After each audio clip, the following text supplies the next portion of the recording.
Hola, ¿qué tal? Muy buen día, seguidores de su médico. El día de hoy nos encontramos con el doctor Jorge Enrique Trejo, quien justamente es el director del Centro Nacional de Transfusión Sanguínea. Hola, ¿qué tal, doctor? ¿Cómo se encuentra? Hola, ¿qué tal? Muy buena tarde, muy bien, gracias. Con mucho gusto de estar aquí participando con ustedes. Pues bueno, justo el día de hoy nos encontramos aquí para hablar, pues, a propósito del próximo Día Internacional de, pues, la donación de sangre de esta manera voluntaria. Y entrando en materia, pues, de la entrevista, la primera pregunta, doctor, pues, sería, en el tema de donación de sangre, ¿cómo vamos en el país? Es decir, ¿ha aumentado o ha disminuido la cantidad de donantes a nivel nacional, digamos, en los últimos 5 años? Sí, es una pregunta muy interesante porque en este rango de tiempo que usted me pregunta, pasamos por un evento mundial que fue la pandemia COVID. Entonces, eh, tomemos como referencia estos últimos 5 años, del año 2020 hacia el año 2024. Y en el año 2020 tuvimos un descenso de la donación de una manera muy drástica y muy marcado. Prácticamente vimos menos del 80% de abasto de sangre de lo que veíamos habitualmente antes de la pandemia. Esta situación fue una situación que no solo ocurrió en México, sino que ocurrió en todo el mundo.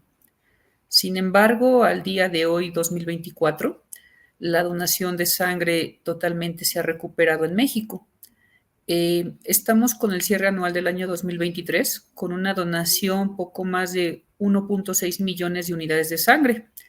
Y con este 1.6 millones de unidades de sangre, poco más, el país cumple con un indicador de abasto de sangre, es decir, por cada 100,000 habitantes hay una cantidad de donantes y por ende una cantidad de sangre suficiente para poder dar abasto a las condiciones en las cuales se necesita transfusión sanguínea.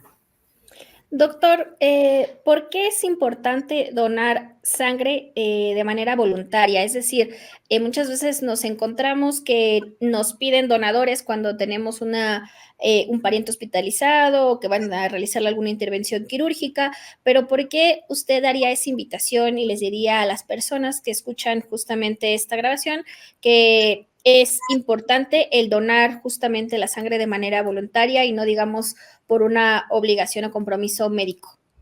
Sí, de primera entrada, la respuesta sería porque no existe en el mundo actualmente algún reemplazo farmacológico que sustituya la sangre. La sangre es un tejido fundamental para la vida y es un tejido fundamental que necesita ser transfundido cuando una persona lo necesita. Entonces, ¿cuál es la única manera que tenemos de garantizar que haya abasto de sangre? Precisamente la donación de sangre. Pero esta pregunta de donación de sangre lleva otro significado muy especial que usted le ha dado, de manera voluntaria y de manera altruista. ¿Por qué es importante esto? Eh, porque representa la forma de donación de sangre más segura que existe en el mundo, no solo en México, sino en todo el mundo. Y esto está medido de una manera muy categórica por una razón. Las personas que donan sangre de manera voluntaria y altruista lo hacen por empatía, lo hacen por un sentido de solidaridad, lo hacen a lo mejor sensibilizados porque en algún momento pasado tuvieron la necesidad de ser transfundidos, ya sea ellos, un ser querido o un ser allegado. Cuando una persona de manera voluntaria y altruista va a donar sangre, acude a los servicios de sangre sin otra motivación que no sea la empatía y el bien común, el bien por otra persona, incluso personas que no conocen. Esto hace que la persona, cuando eh, está siendo interrogada en el laboratorio médico, en la valoración previa a la donación, no muestre ningún tipo de información que no sea información verídica. Esta persona no tiene absolutamente nada que perder, al contrario, tiene todo que ganar con la motivación de la donación de sangre. Aunado a esto, también son personas que entienden que para donar sangre deben de estar en el mejor estado de salud posible. Por ende, todos los hábitos saludables están muy representados en los donantes voluntarios y altruistas de sangre. Es decir, cuidan su salud, es decir, limitan factores de riesgo que saben que podría impedir la donación de sangre de manera temporal o definitiva. Entonces, esto se representa primero en un beneficio para la persona que dona sangre, hábitos más saludables, pero por supuesto que directamente representa también seguridad transfusional. Vayamos a esto. Usted bien ha puesto un ejemplo de una persona que va a donar sangre porque algún familiar lo requiere en el hospital, porque muchas veces se han escuchado historias de condicionamiento, es decir, no opero a tu mamá, no opero a tu papá, si no traes un donador de sangre, si no traes 3 donadores, incluso si no traes 10 donadores, 12 donadores. Y a veces esto resulta imposible para la persona que tiene la necesidad de una atención médica y que le están condicionando la sangre. Esta necesidad que genera, que esté buscando donantes y que a cualquier costa estos donantes puedan donar sangre para que pueda recibir la atención médica que le han condicionado. Pero ¿qué sucede en este punto? Que muchas personas con tal de donar sangre a veces no dan datos verídicos en los interrogatorios.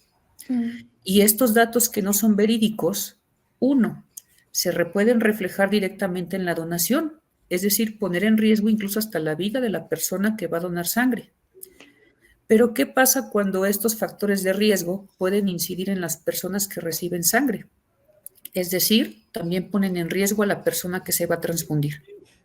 Por esta razón, donar sangre es importante, pero donar sangre de manera voluntaria y altruista fomenta hábitos saludables en el donante y también incrementa la seguridad transfusional. Y aparte, el hecho de tener empatía, el hecho de querer hacer el bien común por otra persona sin saber quién es la otra persona o las otras personas, refuerzan el tejido social, integran a la sociedad, generan unidad, generan sensibilización y entendemos entonces que el donar sangre de manera voluntaria y altruista es un beneficio para la comunidad, para la población, pero también beneficio para uno mismo. ¿Por qué razón? Porque ninguno estamos exentos de requerir sangre en cualquier momento. Y ya sea que sea uno propio, o sea un ser allegado, un familiar, un amigo, etcétera, que en cualquier momento requiera sangre. Entonces, de una manera muy breve, ¿por qué es necesario donar de manera voluntaria y altruista de sangre? Porque es necesario mantener el abasto de sangre de la forma más segura, porque es necesario integrarnos como sociedad, generar unidad y conciencia de que lo que hacemos hoy por otros es algo que también nosotros nos vamos a beneficiar en el futuro. Claro. Doctor, sé que se menciona, ¿no? Cuando vas como donador, pero igual para las personas que escuchan justo, pues, este video, me gustaría preguntarle, ¿cuáles son como estos impedimentos, ya sea por ese momento o totales, por los cuales ya no podrías como donar sangre? Y por qué, o sea, me mencionaba una donante, ¿no? Esta parte de a lo mejor de tener la presión alta o si ya eres una persona con hipertensión, si puedes o no donar sangre. ¿Cuáles serán los factores que influyen para no poder donar sangre?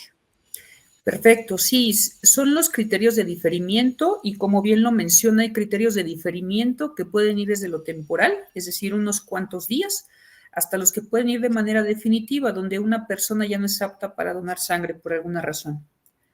De entrada, existen varias situaciones. ¿Por qué razón?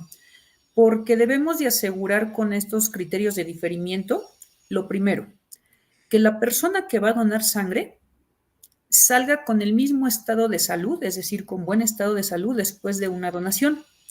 Y el segundo, que las personas que van a recibir este tejido, esta sangre, lo reciban de la manera más segura, es decir, que sea sangre segura.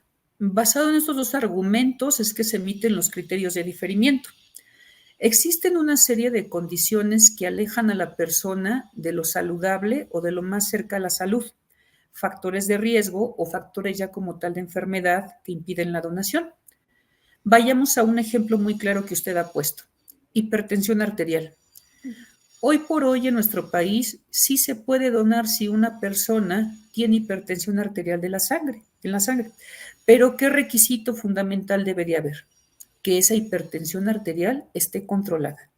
Si es una persona que se conoce con hipertensión arterial y está controlada, puede ir a donar, no amerita diferimiento por esta causa. Pero ¿qué pasa si la persona se conoce con hipertensión y llega al banco de sangre y se encuentra con cifras arteriales muy altas? No podrá donar. Y la razón por la cual no va a poder donar hasta que se controle esta hipertensión es por seguridad de él o ella misma. Situaciones especiales. ¿Una persona que vive con diabetes puede donar sangre? Sí, siempre y cuando la persona no utilice la insulina como el tratamiento de control de la diabetes. Podría donar sangre cuando esté controlada y no tenga otras enfermedades concomitantes o enfermedades asociadas a complicaciones de diabetes. Entonces, así hay una serie de enfermedades, una serie de condiciones y una serie de factores de riesgo que impiden donar de manera temporal o de manera permanente. Este es un elemento muy fundamental y clave. ¿Por qué razón? Porque la población anteriormente no tenía las herramientas para estar informada y saber si vive con alguna condición o con algún factor de riesgo que le impida donar. Al respecto de esto, los quiero invitar a que ustedes puedan entrar directamente a la página de internet, que la página de internet es www.gov.mx/CNTS. ¿Y por qué los estoy invitando a esta página? Porque ahí encontrarán ustedes algo que se llama la Guía Nacional de Criterios para el Diferimiento de Donación de Sangre. Es una guía que preparamos para el personal de atención en los servicios de sangre, pero también para la población, y viene por orden alfabético. Encontrarán cosas como incluso acné, ácido acetilsalicílico, encontrarán algunas cosas como hipertensión arterial, diabetes, uso de drogas, tatuajes, perforaciones, infecciones, y viene en orden alfabético como un índice. ¿Para qué? Para que la población conozca si esa situación es un factor de riesgo que impide la donación, y si impide la donación, cuánto tiempo impide la donación, y lo más importante, ¿por qué razón impide la donación de sangre en ese momento de manera temporal o permanente? Esta es una guía que hemos preparado para conocimiento, para información de la población y para que los servicios de sangre también estén más allegados a la población, e incluso la misma población y las personas que deciden ir a donar sangre tengan información anterior a la donación del mismo tejido. Doctor Jorge, qué interesante saber que existe justo esta página donde te explican a detalle, porque, bueno, en lo personal, una de mis preguntas siempre era por qué no dejaban donar sangre en relación al peso, ¿no? O sea, por ejemplo, pues yo soy una persona que, digamos, es una estatura un poco bajita, entonces siempre como que yo he pesado menos de 50 kilos, ¿no? Entonces me preguntaba por qué ese era un factor, pero bueno, ahora que me lo dice, pues ahí podría encontrar justo el por qué no se puede donar si pesas menos de 50 kilos, ¿no? Sí, exacto. Y tiene unas connotaciones que a veces incluso la misma población, porque también como médico seleccionador en los servicios de sangre, muchas veces pasa esto, pero tiene toda una connotación científica que hemos tratado de hacer con el lenguaje más coloquial y acercado a la población para que puedan entender por qué razón esto, que es basado en ciencia, impide de una manera muy rápida. Se extrae una cantidad aproximada de 450 mililitros de sangre, de la sangre que está en el torrente sanguíneo del donante. Pero cuando sobrepasamos el 13% de la extracción de un volumen total de sangre, podemos poner en riesgo la salud de la persona que ha donado. Ahora, ¿cómo sabemos esto? Porque el volumen de sangre va en relación al peso de la persona. Entonces, una persona que está identificada, que tiene menos probabilidad de complicarse por el volumen sanguíneo que se extrae, es de 50 kilos para arriba. Personas que pesan menos de 50 kilos tienen una alta probabilidad por la pérdida de volumen de tener complicaciones. Doctor Jorge Trejo, ahora me gustaría preguntarle, pues, si tiene un estimado o el dato preciso de cuántos bancos de sangre tiene justo Secretaría que dependen de Secretaría de Salud y más o menos, digo, ahorita me dice que ya se recuperó el índice de donación justo como de sangre, de cómo estaba en el COVID, bueno, durante la temporada como de pandemia en el 2020, pero ahora se tiene un estimado de más o menos cuántos del global, de cuántos litros se reciben justamente al año en estos bancos de sangre? Sí, claro. Tenemos registrado el Centro Nacional de la Transfusión Sanguínea, es el órgano rector de la medicina transfusional en todo nuestro país y tiene la información referente a los bancos de sangre del sector público, pero también los bancos de sangre del sector privado. Entonces, cuando nos referimos al Sistema Nacional de Salud, englobamos a todos, a los dos sectores. Pero dentro del sector público está la Secretaría de Salud, están los centros estatales, está el Servicio Médico de Pemex, el ISSSTE, el IMSS, vaya, todas las dependencias, Secretaría de Marina, la Sedena, etcétera. Cuando hacemos este Sistema Nacional de Sangre, al año 2023 contamos con un total de 575 bancos de sangre en toda la República Mexicana. De todo el Sistema Nacional de Salud, incluye públicos y privados. El sistema privado cuenta con 315 bancos de sangre y entonces el restante de los 260 bancos de sangre corresponden al sector público en nuestro país. ¿Cuántos litros de sangre se recolectaron en el año 2023 de sangre? 696,277 litros de sangre. Esto es lo que se recolectó y que esto equivale a más de 1.6 millones de unidades de sangre. Mire, bastantes. Y doctor, ahora me surge esta duda de qué diferencia hay o en qué podría beneficiar a más la donación de plasma. Vaya, esta es una pregunta muy interesante y vayamos a un sentido muy, se los voy a querer explicar de una manera para que vayamos entendiendo esta parte. La sangre es un tejido y este tejido, como ustedes lo conocen, está circulando por todo nuestro cuerpo. Entonces, la sangre está formada de una manera muy esquemática por dos fases. La fase sólida. La fase sólida se representa por las células que están dentro de nuestra sangre. Glóbulos blancos, glóbulos rojos y unos fragmentos celulares llamados plaquetas. Pero la otra fase, que no es la sólida, es la fase líquida. Y la fase líquida, ¿cómo se llama? Plasma. El plasma es una parte de la sangre que casi en su totalidad es agua, así como se escucha, agua. Pero también contiene proteínas, que es lo que le da un color amarillo y una consistencia un poquito viscosa y le da las capacidades funcionales, estas proteínas. Entonces, el plasma es un componente de la sangre. ¿Cómo se puede obtener plasma en una donación? La primera es por la donación de sangre que ustedes conocen cuando se llena la bolsa roja. Cuando esta bolsa roja se llena, pasa una serie de procesos para que se pueda ya transfundir a una persona. Uno de estos procesos se llama fraccionamiento. ¿Qué es el fraccionamiento? Se mete la bolsa de sangre completita a una centrífuga y por pesos moleculares y por fuerza de gravedad, la sangre se empieza a dividir en sus diferentes capas. Y en estas diferentes capas es cuando obtenemos 3 componentes sanguíneos: las plaquetas, los glóbulos rojos y el plasma. Este es el primer método que podemos describir para obtener plasma. El segundo método se llama aféresis. La aféresis consiste en una donación en el que a la persona donante se le conecta mediante sus venas a una máquina. ¿Qué hace esta máquina? La máquina extrae una porción de su sangre, la máquina centrifuga la sangre y la separa.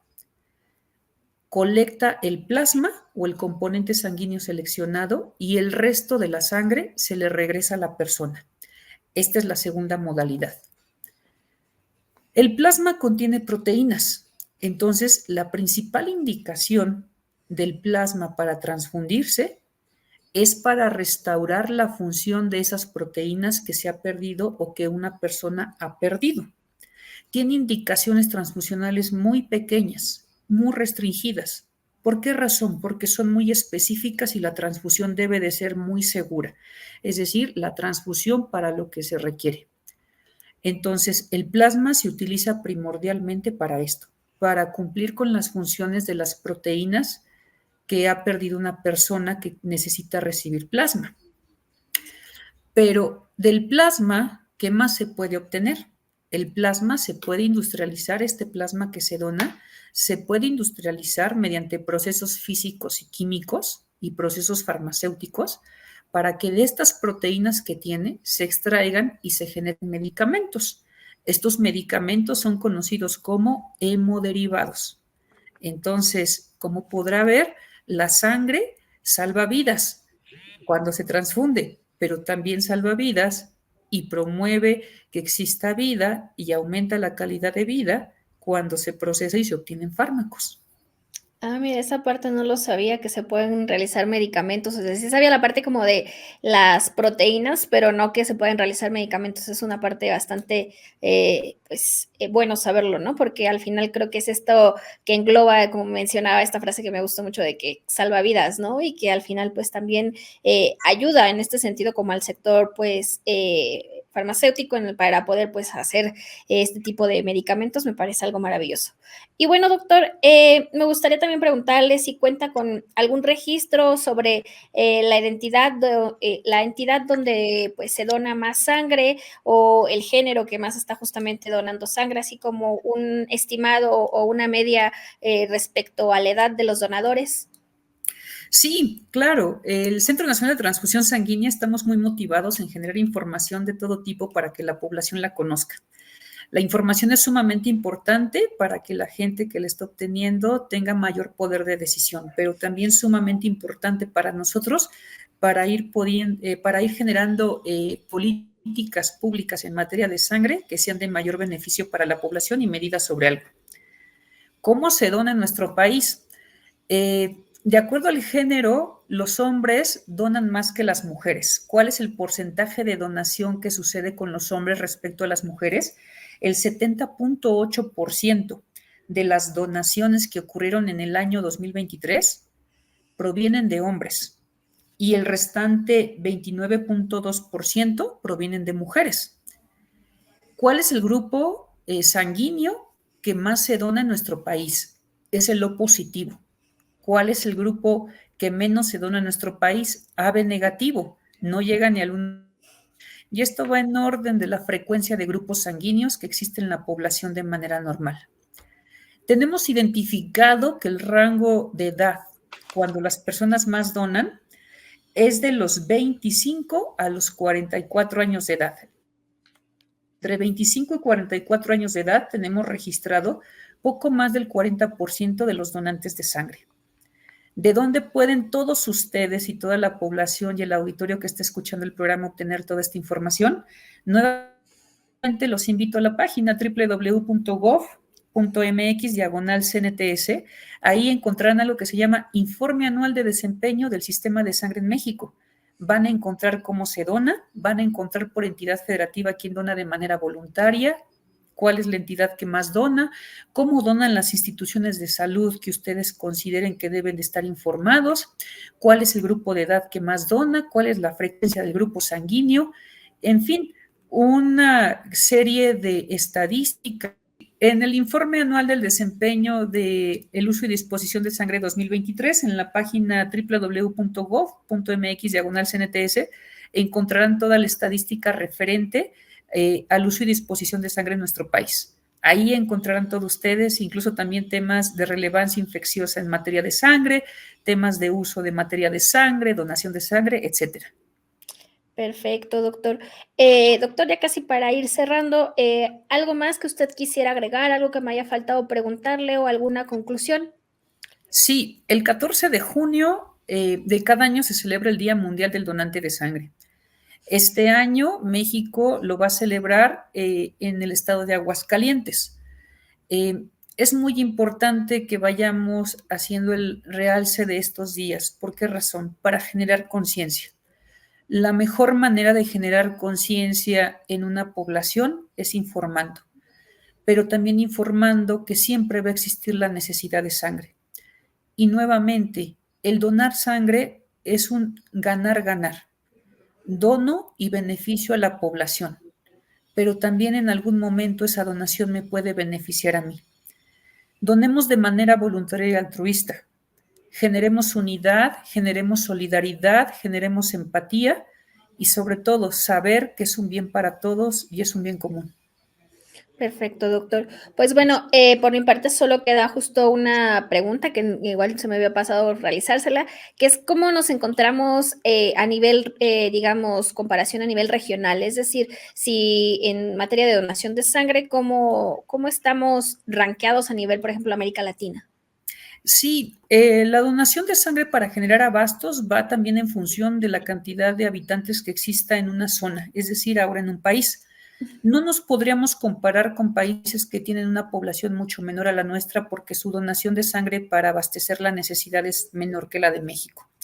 Por el tamaño poblacional que tiene México, de más de 120 millones de habitantes, y tenemos ahora una donación de más de 1.6 millones de sangre, cumplimos con un indicador. ¿Cómo nos encontramos? En segundo lugar en Latinoamérica por debajo de Brasil, y esto también en función de los tamaños poblacionales que tenemos. Pero México es una de las economías a nivel Latinoamérica donde más sangre se recolecta año con año. Perfecto, doctor.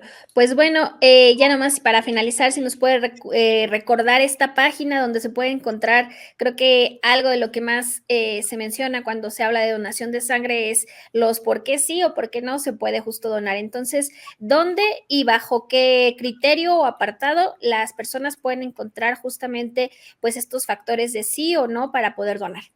Sí, la página es www.gov.mx/CNTS. Encontrar una serie de documentos que van desde qué es la sangre, cómo se divide la sangre, cuántos bancos de sangre hay en el país, direcciones de bancos de sangre y, por supuesto, otros elementos de información también, como la guía de selección de donantes de sangre en México, que es donde vienen los criterios de diferimiento en un orden alfabético, y los informes que les he comentado, no solo de sangre, sino también del uso de células troncales hematopoyéticas, lo que se conoce en una manera general como el trasplante de médula ósea. Entonces, también van a encontrar todos esos datos ahí de todo el tratamiento que se le da a la sangre. Pues muchísimas gracias, doctor Trejo, por acompañarnos el día de hoy y pues dar luz para esta información justo pues a propósito del próximo día que internacional sobre la donación de sangre y pues bueno, nos acompañó hoy el doctor Jorge Trejo, director del Centro Nacional de Transfusión Sanguínea, que depende de la Secretaría de Salud. Pues muchísimas gracias, doctor. Un gusto y gracias a ustedes. Que tengan buena tarde.